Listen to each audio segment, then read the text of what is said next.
Doing the bowl dance, feeling the flow, an iconic movie line from my childhood that simply means you're living your best life at that moment. Now, I had an iconic childhood, and we were straight out of The Sandlot or Stranger Things, minus that whole upside-down world thing and the weird monsters. And if you look at this, we were the Friday Night Lights in Coach Taylor family before Friday Night Lights in Coach Taylor.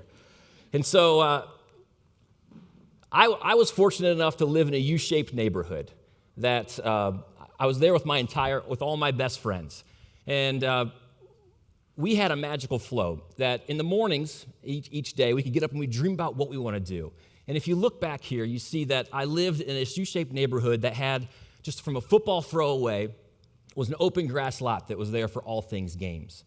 Just behind our house was this cornfield that we could go and get lost in, and just beyond that field was this open, big old woods for boys like us that we could go and we could explore. It was pretty magical for us. It was a flow that we were in. And on summer mornings, we would get together and we would convene outside of our house, and we'd go through this Rolodex of options in our mind and dream up what we could create that day. We thought we were masters of creating something new. And so one thing that we thought of, that we came up with, was the most iconic in our time. It was our version of backyard football. You see, we weren't happy with the one tree to one tree touchdown. We wanted something bigger. We wanted something better. That's when it hit us. Why simply stop at a single tree? Why not continue around the house? So thus, around the house football was born. You could take the football and you could bomb it over the house and wait for the cheer of a touchdown or wait for the sigh of another mistimed bomb. You could try to avoid getting tackled into those little bushes or get whacked in the head by the low trees that were hanging down. Even an underthrown ball into the pool just meant that you had a water ball for that play. Everything about this game was magical, except for the dog poop. That wasn't. Not so magical. But if you're like me, you think through and you say, in my life, I have the best time ever. If you ever have moments in your life where you think like that, so do I. And as I was reflecting for this talk, I had these moments where I sat back and I thought about, that was the best time ever. But something started to happen. A pattern started to happen in my life where I was in this certain flow that I really wasn't aware of. I would start out where I was really happy, and then I would get launched into this happiness and joy, or then I could just crash in self-pity and anger. And then I'd climb back up, and I'd tell myself everything's good, but then it would crash again. I was living in this pattern and this flow until one day when I sat across from my boss, and he said this one thing to me that made me stop going with the flow and create my own. See, when I was a child, all I wanted to be was a teacher. That's it. Mainly because my two parents who were here tonight, they inspired me and they showed me what I wanted to do. But the other piece of it was that I had these two amazing high school history teachers, and they allowed us to use our freedom and our creativity and to be fun in class. And so I really wanted to bring that to my students. Now, I know you're going to be with me on this. We were given the task in one of my classes to choose a topic that was uniquely American and then talk about how it impacted our society today. You're going to agree with me that the most impactful would be Milli Vanilli. So, because we were given total freedom and the ability to create, the night before, I went out in my basement with my cassette player, yes, cassette player, 20-year-olds, and I sat there and I recorded my entire talk the night before. Now, when I went in the next morning during class, I stood up there, I hit play, and I lip-synced the entire talk to my class. Even had it skip at the end, and I ran out of the classroom because I was embarrassed. Now, who are my 20 under 30s? Raise your hand. Yeah, go Google that, okay? Because you don't know what we're talking about. I just thought my entire life would be as magical as my childhood. I thought my entire life would be like history class, where we got to wake up in the morning and create and think through things and try to have fun. I thought if I could become a football coach and a history teacher, just like my history teachers, I could make this magical childhood and world just like I had. It would be simple, right? Well, I was a little wrong. First, when I got into teaching, I quickly realized two things. Number one, teaching is really, really hard. And that's because you end up caring more about content than you do connections, because the students of today don't care as much about you as caring about your content. They don't want to learn all about the stuff that you want to teach until they know that you care about them. And number two, breaking the mold of teaching is super difficult by yourself.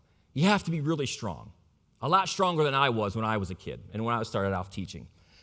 And so from that point on, I thought to myself, I got to get better, because I became very robotic in my life.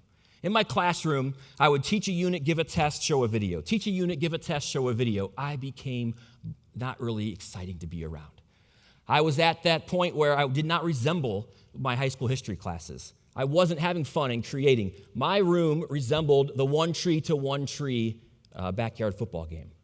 Something had to change. Something needed to change because I even sat down next to a colleague and I said to them, I don't even know why I'm doing this anymore. What am I even teaching these kids stuff for? They don't care about this. That's when it happened. In a fitting culmination in a downward spiral of my career, my principal, Mr. Lytle, called me in, sat me down across from him, and he said this one thing to me. He said, Mr. Wise, I don't know what happened to you, but you've become boring. You're boring. Now, if you're like me and you envision yourself as being the opposite of that word, you are angry, resentful, mad, but not at my principal, at myself. I could picture my young me looking at me saying, what happened to you? Where did the magic go? All you are right now is the dog poop. You're not the around-the-house football game. I walked out of his office and I said to myself, it's time to recalibrate. I need to find my new flow. This flow I'm in right now isn't working because I'm focusing on myself. The kids should love coming to my class. Why aren't they? That's when I left and I asked myself two things. Number one, what makes me most happy? To the simplest form, what brings me most joy? And then number two, how on earth do I make that part of my job? It was real simple. The answers came quickly. I told myself I needed to break. I needed to break down traditional rules and break down traditional barriers, just like we did as boys in the football game. And I needed to create. I needed to create something new, just like creating that new version of a football game. I needed to break, and I needed to create. I needed to create education. I needed to take education, just like around-the-house football, flip it on its head, dog poop and all, and come up with a new version of that experience. So I quickly went to work with the staff that I was in and tried to make us loving coming to work. Because I had this crazy notion that if you love coming to work, then your students are going to love coming to school. And so back to my Milli Vanilli days, our staff got together, we made music videos where we lip-synced, and we put them out to the popular songs of the day. And wouldn't you know it, it trickled down to my students. I had a student in my room when I gave him total freedom to come up with an invention and tell us about it and teach us about it. He wrote an entire music video about a grain elevator. How amazing is that? It became my sole purpose to find love in our work for our staff. It was everything that I wanted to be about. I told myself I would try. I would try to break down traditional expectations. I would try to make sure that we created a culture of risk-taking. It was all about what I wanted to do for the staff, and I wanted them to stop thinking that these are the traditional barriers and playgrounds you're playing in and bust past that first tree. Look beyond it. So the pieces started to fall together, and this position of Director of Innovation came available here in Hilliard, actually, and I interviewed for it. Now listen, I had absolutely no business getting this job, none whatsoever. But I took a ball, I threw it over the roof, and I waited. I waited for the cheer of a celebration or the sigh of another mistimed opportunity. 2 weeks later, I was officially hired. It now took my new flow and my new passion, and I wanted to do nothing but find love in our work for our staff. We couldn't play around the school football, but we could find a new way to play school. We quickly went to work trying to think through what are new ways for my staff to come and come to work. The staff tried to dream up new ways that they could reach students, and they were amazing. And behind me are some examples of where we would always high-five students when they came in. We never let students go by us in the hallway without saying, "How are you? What are you doing today? How have you been?" Give them a fist bump. We colored eggs. We sang karaoke lunches. We did all these crazy things. And yes, it was fun, but that was never the point. Having fun and doing all these ridiculous things behind me was never the point. The point was we wanted to model these three things for the staff. We wanted them to try. Stop getting yourself stuck in these expectations of doing things the way they've always been done. Break through your limitations that you're putting on yourself. So yeah, you shouldn't get on a rolly chair and have an obstacle course. That isn't good. You shouldn't have a red carpet awards night themed after the office. You shouldn't do that. You shouldn't challenge a school from Belgium who's visiting to a goal kick because they beat you in the World Cup. You shouldn't have this as your school photo gallery to introduce your staff to the new families of the year. And you definitely shouldn't celebrate on the first day of school when you have kindergartners and first graders out there saying, first day of school, I want to be a firefighter, celebrating 27 years of education. And then lastly, on a big professional development day, you definitely don't set up a college game day set and preview the sessions that teachers get to go to that day. So we wanted them to try to get away from those traditional expectations. The second thing was we wanted them to break rate the student experience. We wanted them to look through their teaching with two lenses. Number one, what is BFK? It's best for kids. Anything you do, everything you did, had to be best for kids. I don't care what you did. Come to me with an idea, you can do it as long as it's best for kids. And then secondly, we wanted you to start with the experience, the student experience, and go back to the learning first. Don't care about your content. Don't you dare start the first day of school going over your syllabus for the year and saying, this is what we're going to learn this year, because they don't care until they know that you care. So don't start with the syllabus. And then lastly, the third thing was we wanted to break through their own limitations. Now, we modeled for our staff lots of ideas. We actually had teachers like Kristen who came up with her own idea for a class. Mark, who put together weekly newsletters for us to grow our culture. It was time for me to model what I had said to my staff.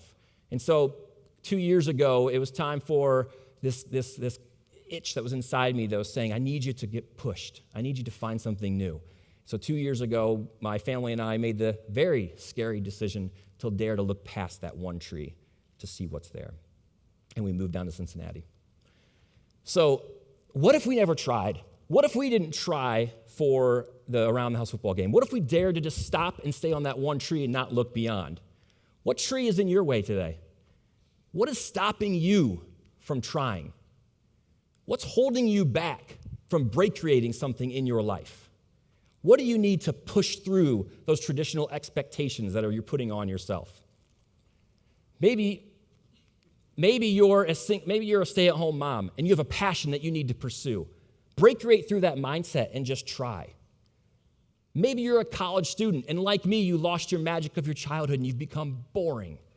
Break through that mindset and try. Maybe you're a business owner, a lawyer, an artist, a politician, a retiree, and every day you're getting up and you're saying, I don't even know why I'm doing this.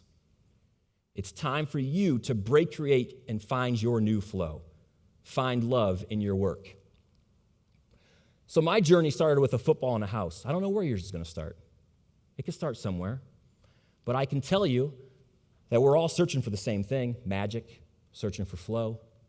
I found mine in an American history class with a Milli Vanilli cassette tape. I don't know where you're going to find yours. And at some point, someone is going to call you boring or the equivalency of that word. And how are you going to respond? Are you going to respond and get buried by those expectations and just back down? Or are you going to go on this journey? And are you going to look for a dream? And are you going to look for flow? Because on the other side of that tree is the flow that you're looking for. I can guarantee you it's out there waiting for you. So if you want to live in the flow, find a group of co-conspirators that want to break create the rules and play beyond the trees. Thank you.